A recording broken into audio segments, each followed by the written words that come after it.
வணக்கம். இது யாம் தமிழர் செயற்களம். நான் தென்னன் மெய்மன். தேர்தல் நெருங்கி வருகிறது. நாளை ஏப்ரல் முதல் நாள். ஏப்ரல் 23 தேர்தல். ஒரு 20 நாள் தான் இருக்குது நமக்கு. 20 நாளில் என்ன செய்ய போகிறோம், என்ன மாற்றங்கள் வரப்போகுது அப்படிங்கிறதெல்லாம் ஒன்றும் புதுசு ஒன்றும் இல்லை. மெரினா போராட்டம் நடந்தது 15 நாட்கள் தான். 2017ஆம் ஆண்டு ஜனவரி 6ஆம் தேதிக்கும் 21ஆம் தேதிக்கும் இடையில தான் மிகப்பெரிய மாற்றம் நடந்தது. ஜல்லிக்கட்டு வெற்றி பெற்றது. ஆனால் அதில் தமிழ் புத்தாண்டு வெற்றி பெறலை. அதற்கு பிறகு அவங்க ஆட்சி நடந்தது. அதாவது அதிமுக ஆட்சி 4 ஆண்டுகள் இருந்தது. அதுக்கு பிறகு தேர்தல் வந்து திமுக வந்து தமிழ் புத்தாண்டு வெற்றி பெறவே இல்லை. இப்போ 2026 தேர்தலில் நிறைய முன்னேற்றம் வந்து புரிதல் வந்திருக்கு. தமிழ் தேசியம் ஓட்டு அரசியல் நிற்கிது. கூட்டணிகளை சிதறடிச்சிருக்கு அந்த கருத்தியல்.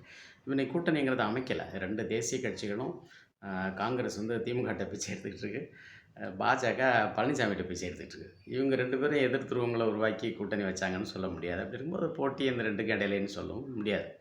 அது இல்லை. அப்படி இருக்கும்போது அப்போ அது என்ன மாதிரியான தேர்தல் வரக்கூடிய தேர்தல்னால், இந்த குலேபகாவலின்னு ஒரு திரைப்படத்தில் சொக்கட்டான் உருட்டுவான்ல, அந்த மாதிரி குலேபகாவலி மாடல் எலெக்ஷன் தான் சொல்லலாம். ஆளாளுக்கு முதலமைச்சர் வேட்டையாடுறானுங்க. அதாவது ஒரு கால்பந்தாட்ட மைதானத்தில் ஒரு பந்துக்கு தான் 2 கோஷ்டி அடிச்சுக்கும். ஆனால் ஆளுக்கு ஒரு பந்தை வச்சுட்டு அங்கங்கே வட்டமாக விளையாடினாங்கன்னா சின்ன பிள்ளைங்க விளையாடுற மாதிரி தானே. அந்த மாதிரி தேர்தலாக தான் இது இருக்குது. அதை தான் தேர்தல் ஆணையமே நடத்துது. நேற்று கட்சி தொடங்கி இன்றைக்கி நான் தான் முதலமைச்சர் 234 தொகுதியில் நிற்கிறேன்னு சொன்னான்னா, அப்போ அதுக்கான அறிவு வளர்ச்சி, மன வளர்ச்சி இல்லைன்னு தானே பொருளாகுது. எவ்வளோ விரயம் மக்களுக்கு, பொருள் செலவு, அரசாங்கத்துக்கு பொருள் செலவு. சரி, எல்லாம் போகட்டும். குலேபகாவலி மாடலாகவே இருந்துட்டு போகட்டும். ஈராறு 12 எங்குதே உன் கண்ணி 2ன்னு சொல்லிட்டு இந்த சொக்கட்டான் உருட்டுவான்.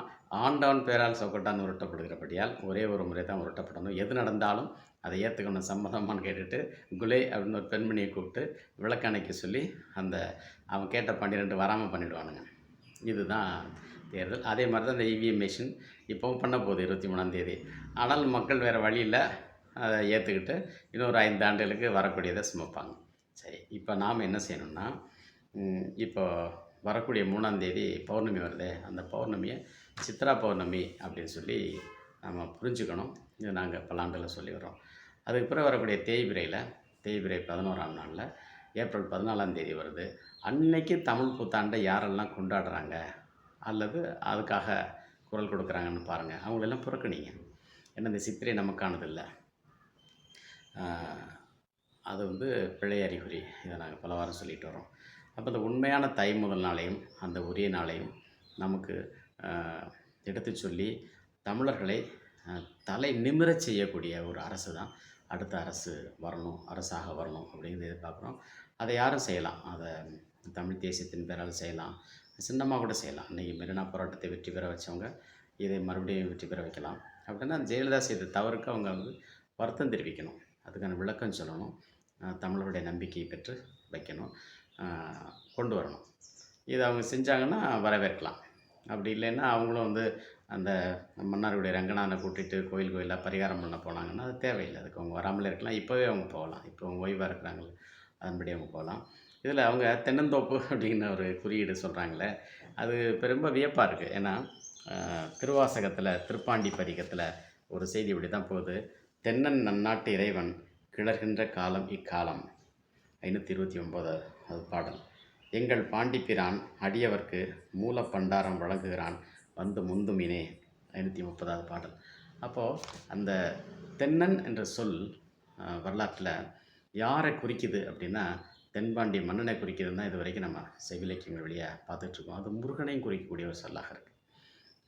தென்னவன் பெரிய துன்னரும் துப்பின் தொல்முது கடவுள் பின்னர் மேய வரைத்தாள் அருவி பொறுப்பின் பொருணை அப்படின்னு சொல்லிட்டு இந்த தென்னன் பொறுப்பன் அப்படிங்கிறதும் தென்னன் பெருந்துரையான்கிறதும் ஒரு மிகப்பெரிய குறியீடாக இருக்கிறது.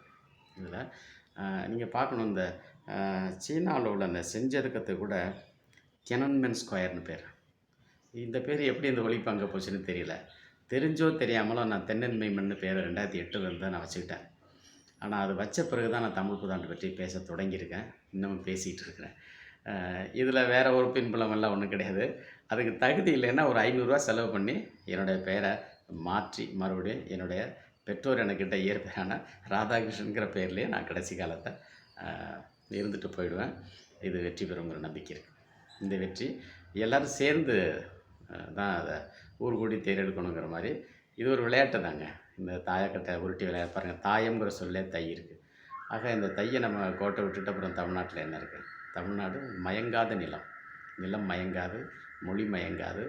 வந்தேரிகளுக்கு எப்போதுமே மயக்கம் இருக்கும், தயக்கம் இருக்கும். இந்த தலைநாளின் பகையாகவே அவங்க இருப்பாங்க. தோழமையாக இருக்க அவங்களுக்கு தெரியாது. தோழமைன்னா என்னென்னு நம்மக்கிட்ட கற்றுக்கவும் விரும்ப மாட்டாங்க. ஆளணுங்கிற ருசி கண்ட பூனை மாதிரியில் தான் அவங்க போவாங்க. பாருங்கள், சத்தம் போடாமல் இருக்கிறாங்க பாருங்கள். இதில் இந்த சீமான் கூட தெலுங்கர்களுக்கு எதிராக பேசிட்டு இப்போ தெலுங்கர்களுக்கு இடம் கொடுத்துருக்காருன்னா, நாங்கள் உங்களுக்கு ஓட்டு போடுறோம், நீங்கள் எங்களுக்கு ஓட்டு போடுங்க ரகசிய ஒப்பந்தம் தானே. அதுக்கு நீங்கள் கூட்டணியை வச்சுருந்துருக்கலாமே. வெளிப்படையான பதிவு பெற்ற தெலுங்கு கட்சிகளோட கூட்டணியை வச்சுருந்துருக்கலாமே. இதெல்லாம் தப்பு. உங்களோட நுண்ணரசியல் புரியாமல்லாம் இல்லை. அப்படியானா சீமான் நிறுத்திடக்கூடிய தெலுங்கர்களுக்கு தமிழர் ஓட்டு போடாதீங்க. தெலுங்கர்கள்ட்ட போய் நீங்கள் ஓட்டு எங்களுக்கு போடுங்கன்னு கேட்காதீங்க. அதுதான் சரியானது. அவங்க எப்படி வேணாலும் நடந்துக்கிட்டோம். அது அவங்களுடைய விருப்பம். அதை நம்ம ஒன்றும் குறை சொல்கிறதுக்கு இல்லை. தேர்தல் ஆணையம் வந்து எது சரி எது தவறு அப்படின்னு அது சட்டவிதிகள் உருவாக்குற வரைக்கும் அவங்க அந்த பலன் அவங்களுக்கு போகும்.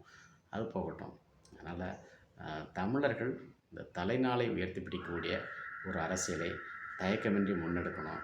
அதற்கு இந்த 20 நாட்களை மிகச்சரியாக பயன்படுத்திக்குவோம்.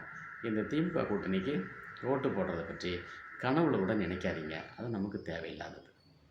அதை விட்டுடுங்க. அது தவிர வேறு யாருக்கு வேணாலும் போடுங்க. அவங்கள நல்லபடியாக வீட்டுக்கு அனுப்பி வைப்போம். அந்த வேலையை நம்ம செய்வோம். நன்றி.